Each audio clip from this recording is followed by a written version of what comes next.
বন্ধুরা, আপনাদের যাদের সামনেই ডাব্লিউবি কনস্টেবল, এসআই বা কেপি সহ বিভিন্ন পরীক্ষার ইন্টারভিউ রয়েছে, আজকের ভিডিও তাদের জন্য বানাচ্ছেন। তো আপনারা কি করে ইন্টারভিউয়ের প্রিপারেশন নেবেন?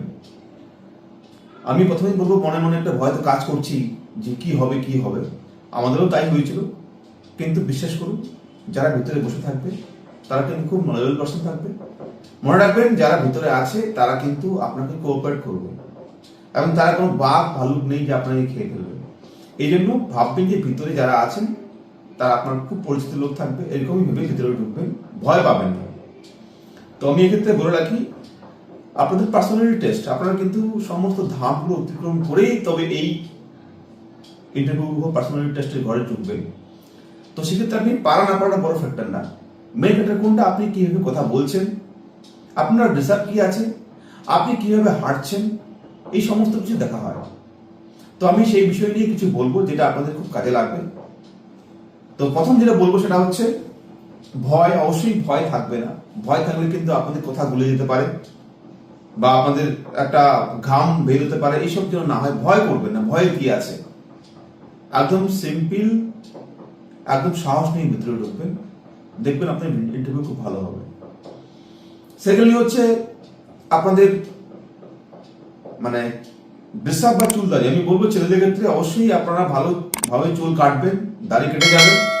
চুল যেন মানে কোনো অড লাগে এরকম ভাবে কেটে যাবেন না, আপনার শরীরের সঙ্গে মানানসই ভাবে চুল কেটে যাবেন। আমি বলছি না যে আপনার আর্মি কার্ড দিয়ে যাবেন, সেরকম না, মানানসই ভাবে চুল কেটে যাবেন, দাড়ি কেটে যাবেন।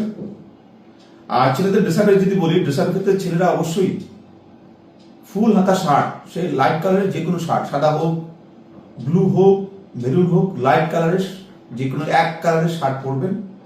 প্যান্ট কালো হোক, ব্লু হোক, এক কালারের পরে যাবেন। জিন্স প্যান্টটাকে অ্যাভয়েড করাই ভালো। আর বেল্ট অবশ্যই পরে যাবেন, কিন্তু বেল্টটা পিছনের দিকে লম্বা হয়, ঝুলে না থাকে, দেখতে আপনাকে বাজে লাগে, এরকম না হয়। শু অবশ্যই ব্রাউন বা ব্ল্যাক কালারের লেদার টাইপ শু পরে যাবেন। মধ্যে কথা, আপনাকে যেন একটা স্মার্ট মনে হয়, এটাই কিন্তু ইন্টারভিউরা চায় যে ছেলেরা কতটা স্মার্ট। আর মেয়েদের ক্ষেত্রে অবশ্যই বলে রাখবো, সালোয়ার কামিজ বা শাড়ি সেটা যেন এক কালার হলে ভালো হয়, বেশি রংচং, বেশি কালারফুল চেক না হয় ভালো। চুল ভালো করে বেঁধে যাবেন। তো এই গেল ড্রেস আপ।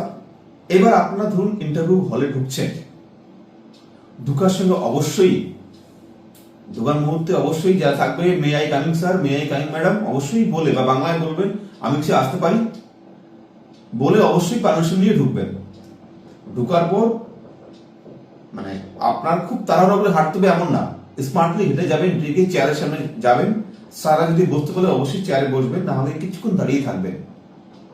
হুট করে কি চেয়ারে বসলেন সেটা করবেন না, সেটা কিন্তু মানানসই না।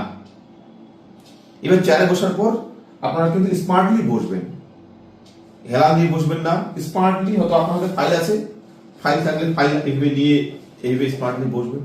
যদি ফাইল না থাকে তাহলে দুই হাত এই থায়ের উপরে রাখবেন, স্মার্টলি থাকবেন। আবার এইটা নিয়ে খুব স্মার্টলি করতে গিয়ে আপনার খুব শক্ত হয়ে গেছে সেটা করবেন না, আপনি বসবেন সেটা যেন আপনার কমফোর্ট ফিল আপনি করেন। হেলান দিয়ে বসবেন না, সামনে হেলান দিয়ে, টেবিলে হেলান দিয়ে বসবেন না, আপনি চেয়ারে বসবেন, নর্মালি বসবেন, স্মার্টলি বসবেন। এক্ষেত্রে বলে রাখি আরো, আপনাদের কিন্তু চোখে চোখ রেখে আপনারা কথা বলার চেষ্টা করবেন। এই না যে আপনাকে চোখে চোখ রেখে কথা বলতে, যতটা পারবেন আপনারা আই কন্ট্যাক্ট রেখে কথাবার্তা বলবেন। আর যেটা মোস্ট ইম্পর্টেন্ট যেটা বলবো আমি, আপনারা কিন্তু মিথ্যা কথা বলবেন না। আপনাকে শুনুন, আপনাকে সব পারতে হবে এমন কথা না। ইন্টারভিউ অনেকে এমন আছে যারা 10টার মধ্যে 10টায় দিয়েও চাকরি পায়নি, অথচ যারা 10টার মধ্যে 2টো অ্যান্সার করে চাকরি পেয়েছে।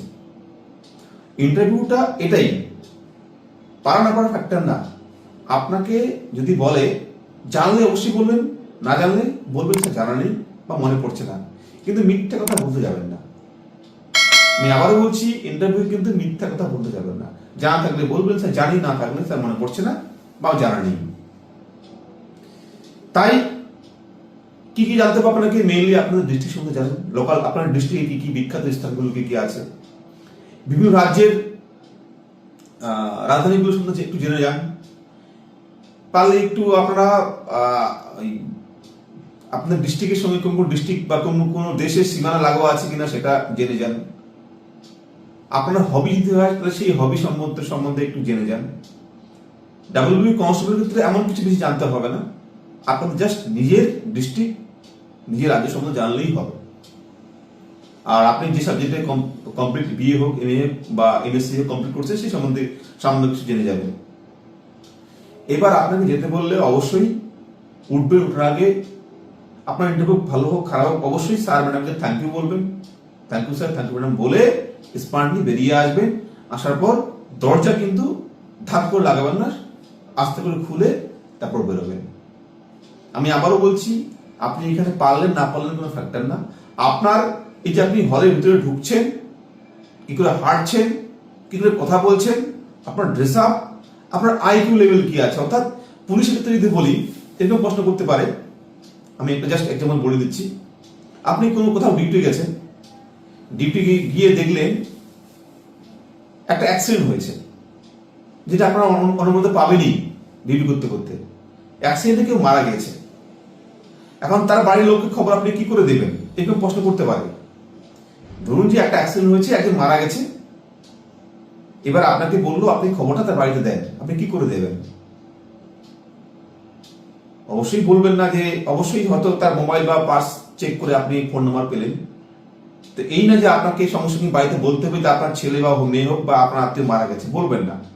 আপনি এইভাবে বলবেন যে স্যার আমি ফোন নাম্বার মোবাইল নাম্বার যদি পাই তাহলে আমি স্যার প্রথমে বলবো বাড়ির লোককে যে আপনার পেশেন্ট, আপনার ছেলে হোক মেয়ে হোক নিয়ারেস্ট এই হাসপাতালে ভর্তি আছে, সে অসুস্থ, আপনি আসুন। কখনোই বলতে যাবেন না যে মারা গেছে অ্যাক্সিডেন্টে। তাহলে কি হবে, হয়তো যে শুনলো তারা হয়তো আস্তে আস্তে কোনো অ্যাক্সিডেন্ট করে যেতে পারে। তো এই ধরনের প্রশ্নগুলো করতে পারে, একটু প্রিপারেশন নিয়ে যাবেন। তবে এইটিকে আবারও বলে রাখি, আপনারা কনফিডেন্সলি থাকবেন, ভয় পাবেন না। ওকে, সবাইকে থ্যাংক ইউ। সবাই জন্য খুব ভালো হোক, সবাই আপনারা ভালো মতো পাস করুন, আমি এটা আশা করছি। সবার জন্য আমার পক্ষ থেকে বেস্ট উইশেস থাকলো। থ্যাংক ইউ সবাইকে।